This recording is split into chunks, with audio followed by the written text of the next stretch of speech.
Dimanche 4 décembre 2016, on va basculer vers 20 h. Le temps ou la façon que nous avons de le percevoir et de le et comment dire et de le présenter et de le fragmenter. Évidemment, on va basculer vers 20 h, horaire d'hiver. Donc fondamentalement, j'ai que 15 minutes à peu près, donc ça va être un peu juste.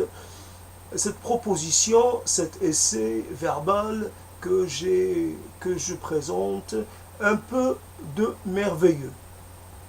Euh, le mot merveilleux, merveille, ça a presque un aspect un peu insolite. Le merveilleux est quelque chose qui n'a pas cours.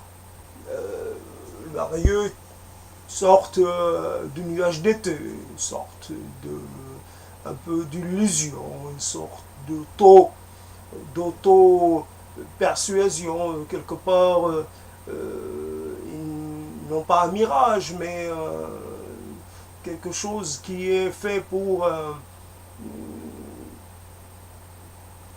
il y a comme ça des instants pendant lesquels il se passe quelque chose et nous avons l'impression, peut-être avec un peu de distance, soit que cela a été merveilleux, soit il peut y avoir la sensation que ce que nous vivons est tout à fait particulier. Cette chose, on peut avoir la perception d'une particularité de l'instant et particularité bienvenue, non pas particularité de certaine densité, un instant, euh, j'allais dire créatif, un instant plein, un instant où tout est dans un équilibre parfait, il y a la naissance, il y a la confiance, il y a peut-être la naissance de quelque chose, la mise en route de quelque chose qui ne pourra être que beau et que magnifique. Et nous avons le problème avec le merveilleux, c'est dans un monde où nous avons cessé de croire à certaines choses et force de la nature, intervention du divin. Euh, nous avons arrêté d'attendre, nous avons cessé de croire dans les miracles, nous avons un rapport au temps et à l'événement, un rapport très logique, très cartésien, très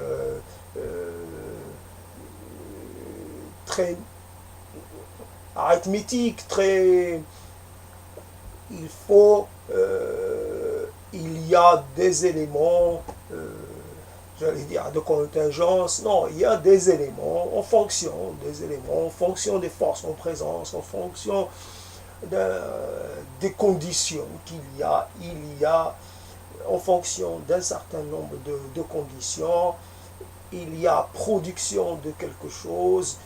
On peut même admettre dans ce contexte l'erreur, la possibilité qu'il y ait une erreur, qu'il y ait une sorte d'inversion et que de cette erreur puisse naître quelque chose qui n'était pas attendu.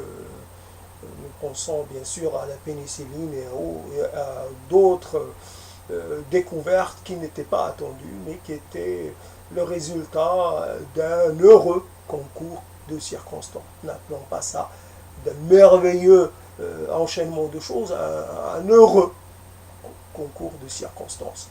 Il y a des choses qui concourent comme ça à la production d'une singularité, et c'est comme ça que nous appréhendons cette chose-là.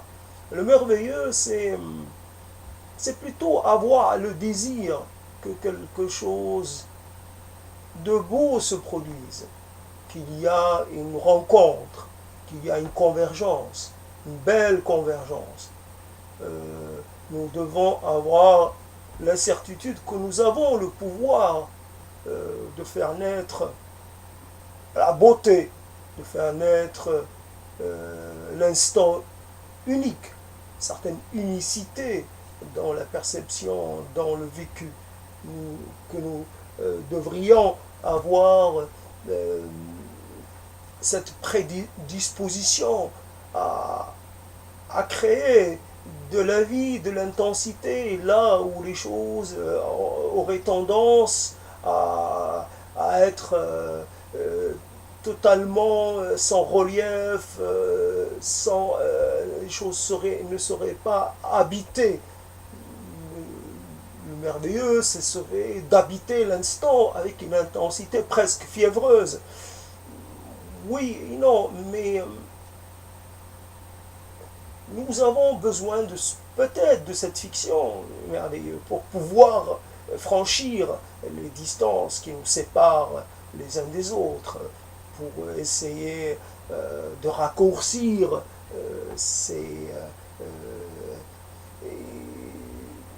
cette distance, justement. Nos égos font un peu barrière à cela.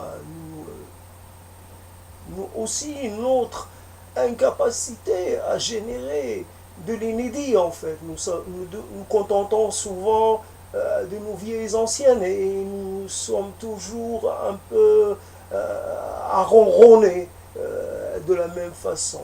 Il y a ce ronron, cette habitude.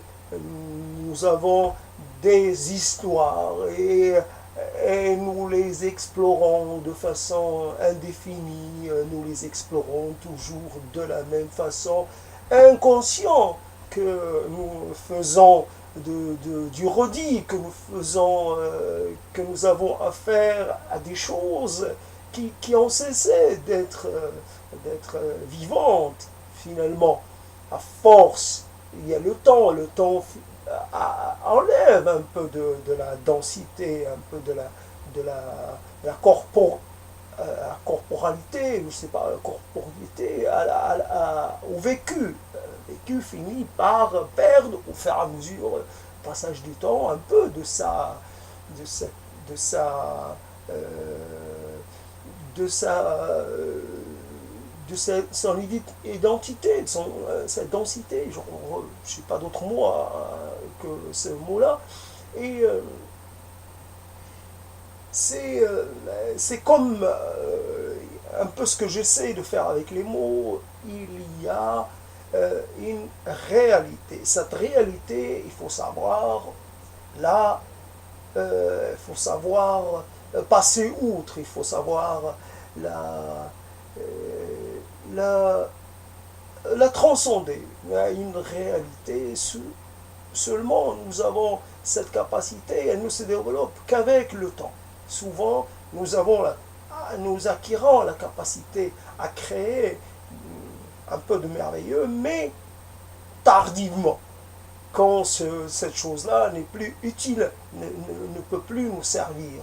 À part si nous avions des petits-enfants, que nous leur racontions des histoires dans lesquelles nous faisons intervenir des choses qui presque irrationnelles, quand nous faisons un peu bouger, en faisant intervenir des forces qui correspondent un peu à l'esprit encore très, très ouvert des enfants, mais qui, pour les adultes, ne représentent que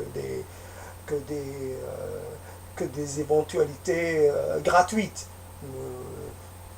Les enfants ont cette capacité à croire dans la superposition des mondes, dans la multiplicité des mondes. L'adulte, il est face à une réalité, il faut qu'il soit entièrement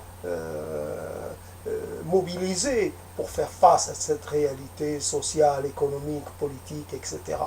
Il n'a plus le loisir de se perdre dans les dimensions alternatives, les dimensions parallèles de la vie et de la perception. Ainsi, il est toujours, c'est ce un peu de merveilleux, c'est parce que je voudrais, évidemment cela s'adresse à peut-être à une personne en particulier ou à une personne qui n'a pas d'identité propre, cela s'adresse en tout cas à quelqu'un. C'est à partir du moment où ce que je peux dire va rencontrer un écho favorable, va éveiller des choses. À un moment donné, nous avons notre dire, et ce dire, il rencontre un auditoire ou il n'en rencontre pas. Il rencontre une bonne écoute ou il n'en rencontre pas. Qu'est-ce qui fait que nous avons à un certain moment dans notre vie, nous créons les conditions pour emmener les autres avec nous dans notre voyage et qu'ils soient de bons compagnons de voyage, qu'ils soient de bons camarades dans cette envolée quelque part lyrico, mystico, légendaire, quand nous créons de la légende et quand nous créons quand nous ornons le moment avec des ornements tout à fait féeriques. Voilà la question. C'est le merveilleux et le féerique. Souvent, c'est un mot encore moins usité que celui du merveilleux. Le féerique, le monde des fées, la féitude finalement. Oui, tout pourrait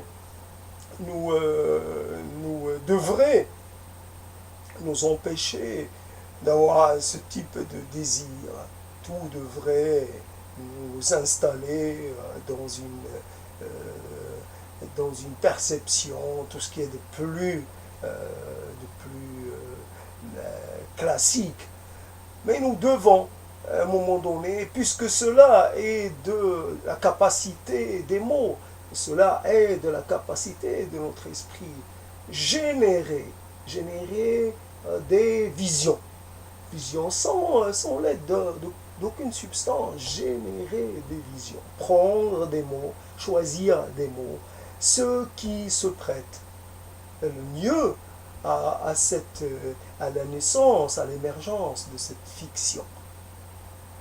Dans la fiction, nous essayons de faire naître le beau, sans prendre en compte les choses qui pourraient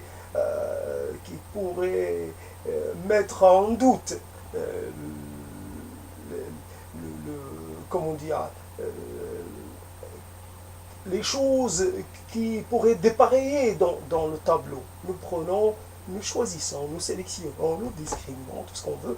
Certaines choses, nous les mettons en avant. Nous pensons que les sentiments sont beaux par essence et qu'ils le resteront de façon indéfinie. Que le soleil nous sera toujours chaud, suffisamment chaud pour nous donner cette impression de bien-être, ni moins ni plus, juste ce qu'il faut. L'instant printanier va durer toujours, les champs seraient toujours pleins de fleurs et les champs des épis dorés, et ces champs qui ne seront pas fauchés. Voilà, quelque part, il y a le crayon, une illusion un peu fixe, un peu intemporelle, si je puis dire. Voilà un peu cette idée, donc je suis limité par les 15 minutes, toujours, et je ne suis même pas sûr que la caméra enregistre, donc je vais m'arrêter là. Évidemment, cette proposition a été traitée de façon un peu sommaire. Il y a encore de la matière, je ne sais pas s'il y en a beaucoup, mais voilà, donc il y a les éléments nécessaires quand même pour faire en sorte que la proposition ait été relativement bien traitée. Il y a quelques questions je ne cesserai jamais de me poser quelle est réellement la nature du lien qui nous unit, en quoi nous sommes reliés ou liés aux autres, en quoi, pourquoi nous avons ce désir d'être avec nos semblables et pourquoi cela, malgré ce désir fort, pourquoi cela et plutôt ne se produit pas et pourquoi c'est le contraire qui domine, pourquoi nous contentons d'un réel quelque peu plat, quelque peu atone, plutôt que de toujours faire en sorte que le désir du merveilleux puisse soit toujours là, qu'il soit un peu notre élément de repère. Nous avons besoin d'installer un repère qui serait celui de dire, faisons nos instants. Chacun de nos instants, un instant unique, concourant à produire, à faire le meilleur qui nous soit possible. Il est possible, justement, il s'agit d'une conviction irrationnelle, il est toujours possible de faire en sorte que l'instant soit un instant merveilleux. Évidemment, il peut être d'une durée variable, mais il faut en faire en sorte qu'il soit unique, merveilleux, inoubliable et carrément déterminant, dans le sens où un instant va déterminer d'autres instants, et en fait, si on chemine sur cette voie, on arriverait à coexister dans des mondes différents en même temps. Un monde de réalité crue, mais un monde de projection, tout ce qui est de plus libre, voilà, ce qui est de plus volubile, tout ce qui est de plus étendu. Pas de limite à notre imagination, pas de limite à notre désir, pas de limite à notre besoin et à l'expression de ce besoin merveilleux. Le merveilleux pour chaque instant, pour tous les instants.